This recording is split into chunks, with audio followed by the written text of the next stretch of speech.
विश्वासाचा आरसा, एक कॉर्पोरेट धोका. ज्या दिवशी मी माझ्या पत्नीला सरप्राईज देण्यासाठी बाहेर पडलो होतो, त्या दिवशी मी फक्त एक माणूस नव्हतो. मी 28 वर्षाचा विश्वास सोबत घेऊन चाललो होतो आणि त्या विश्वासासोबत एक छोटासा टिफिन, तिचा आवडता फिल्टर कॉफी असलेला फ्लास्क आणि एक अतिशय साधी अपेक्षा होती की आज ती हसेल. माझी पत्नी अंजली एका मोठ्या IT सोल्युशन कंपनीची CEO होती. तिचा दिवस meetings, board calls, investor updates आणि फक्त 10 मिनिटे अशा घाईने भरलेला असायचा. घरी अनेक रात्री अशा असायच्या जेव्हा मी जेवण बनवून एकट्यात जेवून घ्यायचो आणि तिच्यासाठी जेवण झाकून ठेवायचो. ती उशिरा यायची, बूट काढायची, 2 घोट पाणी प्यायची आणि फक्त इतकंच बोलायची, खूप थकले आहे, उद्या बोलूया. मी कधीच तक्रार केली नाही, कारण मी माझ्या छोट्याशा कामात आनंदी होतो. मी CA नव्हतो, पण अकाउंट्स आणि टॅक्स सल्लागार म्हणून काम करायचो. मला वाटायचं की लग्नात आधार देणं म्हणजे हेच असतं, दुसऱ्याच्या उड्डाणासाठी रस्ता मोकळा ठेवणं. त्या दिवशी सकाळी ती घाईत निघून गेली होती. ना कॉफी प्यायली, ना नाश्ता केला. मी विचार केला, आज दुपारी जाऊन देऊन येतो. तिलाही बरं वाटेल. तिला जाणीव होईल की घर अजूनही घरच आहे. गुरुग्रामसारख्या चकचकीत कॉर्पोरेट पट्ट्यात तिचा काचेचा टॉवर होता.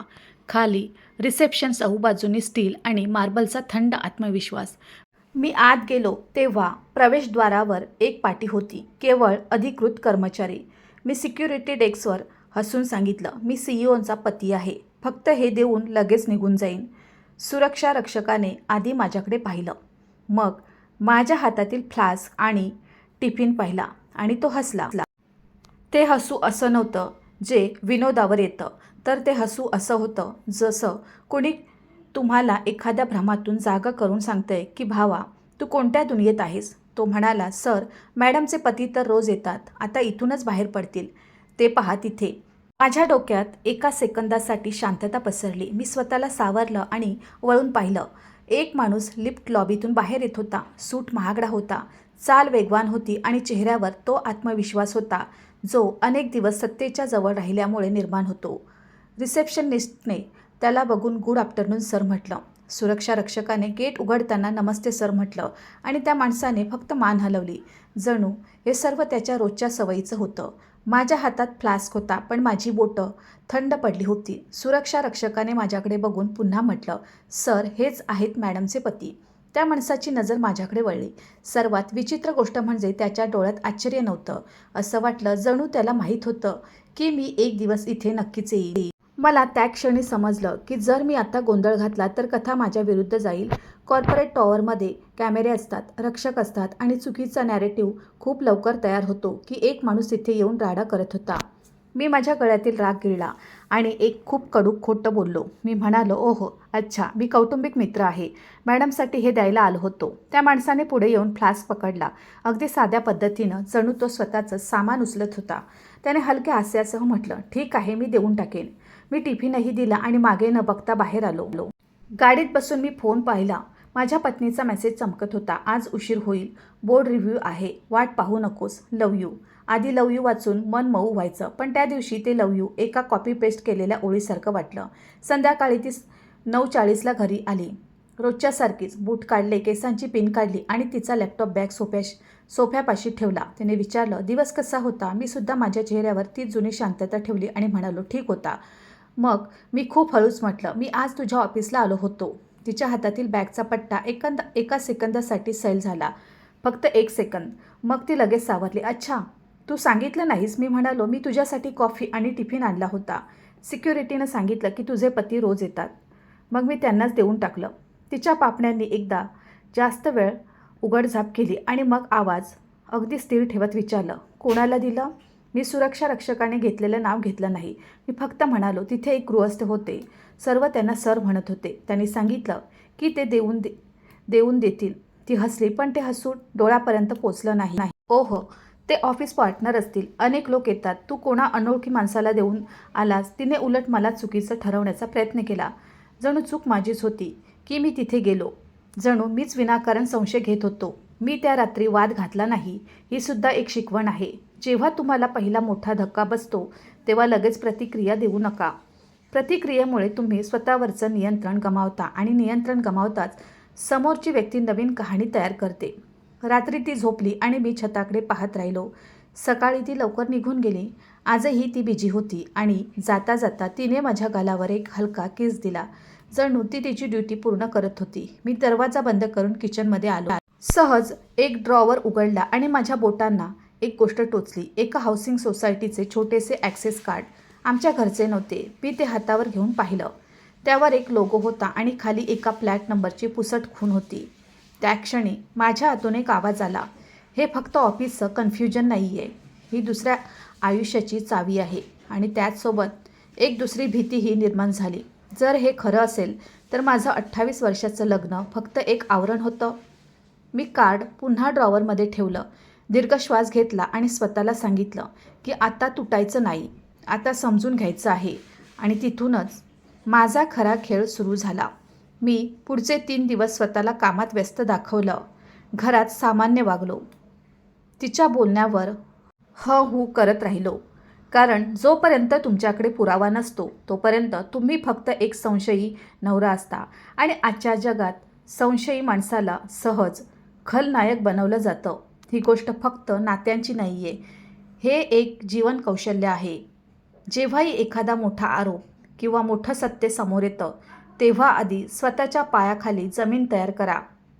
तथ्ये गोळा करा. भावनांना थोडा वेळ बाजूला ठेवा. मी सर्वात आधी आमचे जॉईंट बँक अकाउंट तपासले. आमचे जॉईंट अकाउंट ज्यातून वर्षानुवर्षे घर खर्च व्हायचा. मी कधीच तपशिलांकडे जास्त लक्ष दिलं नव्हतं. कारण विश्वास होता आणि विश्वास कधी कधी आळस बनतो. मला काही पेमेंट वेगळे वाटले. दर महिन्याला एक ठराविक रक्कम अगदी भाड्यासारखी जात होती. मग parking charges, fuel, guards payments, weekend dinners आणि हे सर्व अशा भागातील होते जिथे तिचं ऑफिस नव्हतं. मी माझ्या मनातील अपराधीपणाची भावना दाबून टाकली. मी आधी का नाही पाहिलं? मग स्वतःला समजावलं की अपराधीपणाच्या भावनेमुळे फक्त वेळ वाया जातो. आता स्पष्टता हवी आहे. मग मी त्या सोसायटीच्या लोगोला ऑनलाईन सर्च केलं नाही. कारण अनेक लोक चुकीच्या दिशेने धावतात. मी साधं काम केलं. त्या कार्डवर जो फ्लॅट नंबर होता तो लिहून घेतला आणि एक दिवस दुपारी जेव्हा ती क्लायंट मीटिंगसाठी निघाली, मी त्याच दिशेला निघालो. ती हाऊसिंग सोसायटी एखाद्या गेटेड पॅराडाईजसारखी होती. गेटवर रक्षक, व्हिजिटर, रजिस्टर, पार्किंग स्टिकर्स आणि आत CCTV. मी कार बाहेर पार्क केली आणि आत चालत गेलो. सुरक्षा रक्षकाने विचारलं, कुठं जायचं आहे? मी आत्मविश्वासापूर्ण आवाजात म्हणालो, व्हिजिटर आहे, फ्लॅट नंबर. रक्षकाने रजिस्टर पुढे केलं. मी माझं नाव लिहिलं नाही. मी डिलिव्हरी फॉलोअप असं सांगितलं आणि तात्पुरती एंट्री घेतली. हे सुद्धा एक शिकवण देणारं पॉईंट आहे.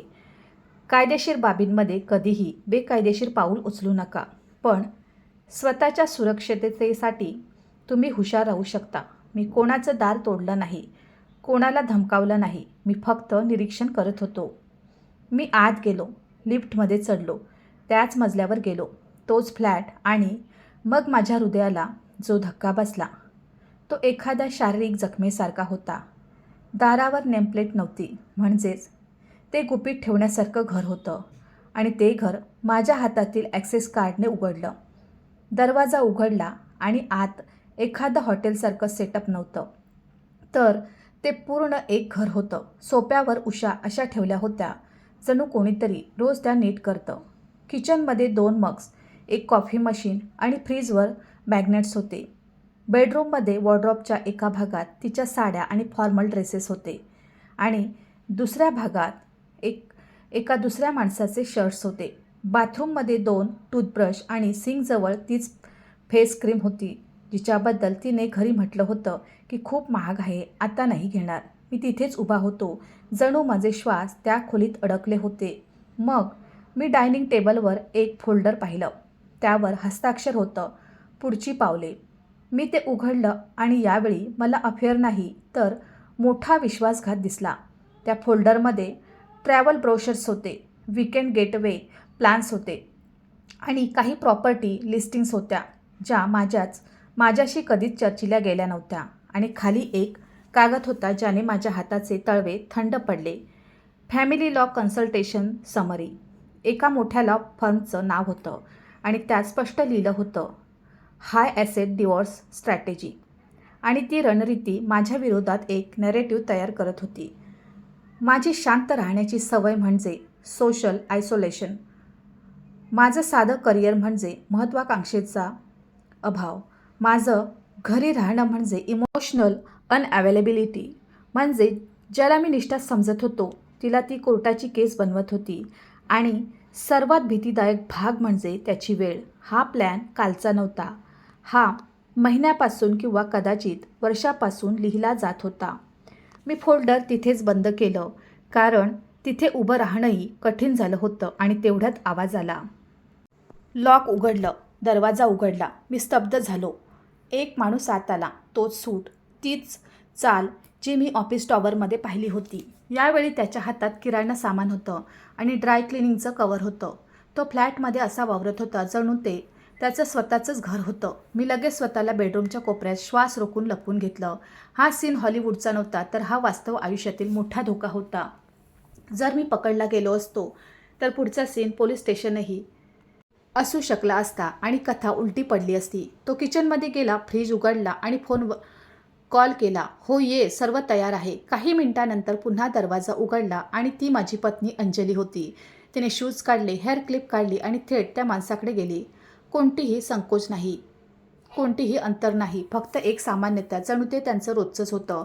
मी माझ्या कानाने जे ऐकलं ते खूप साधं होतं, म्हणून ते अधिक धोकादायक होतं.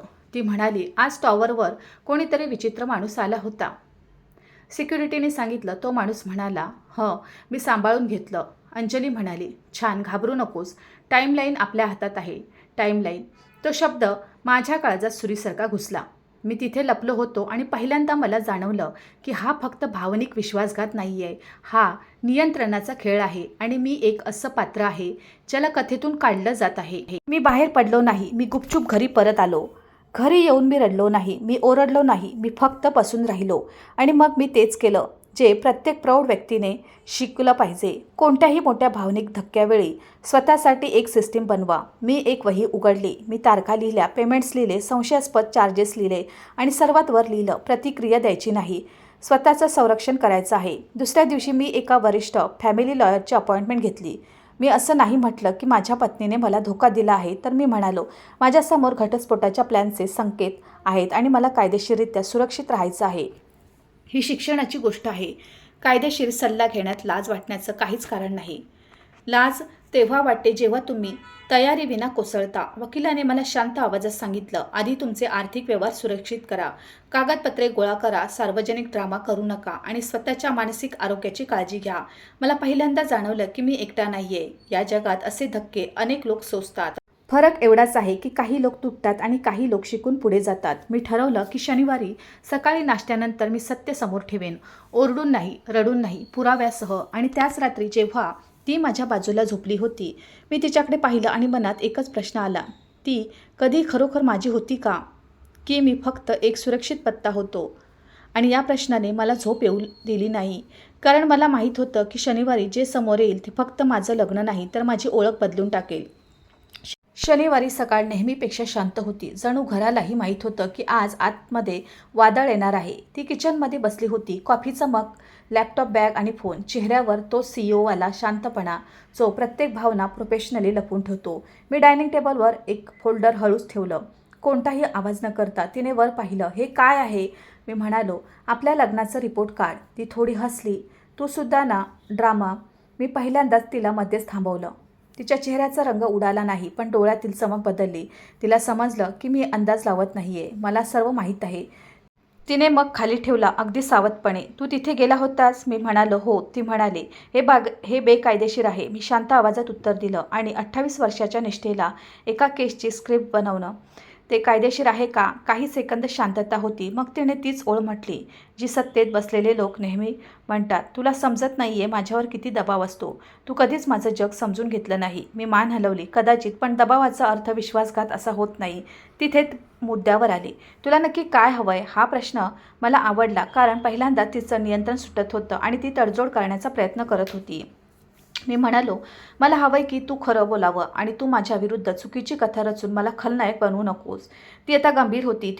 तू कोणत्या कथेबद्दल बोलतोयस? मी फोल्डर उघडलं मी त्या दिल्लीतील फर्मचं नाव घेतलं नाही. मी फक्त तिच्याच भाषेत तिला सांगितलं, तू माझ्या शांत राहण्याला सोशल आयसोलेशन म्हटलंस, माझ्या साधेपणाला महत्त्वाकांक्षेचा अभाव म्हटलंस, माझ्या सपोर्टला भावनिक त्याग म्हटलंस आणि तिच्या पापण्या पुन्हा फडफडल्या.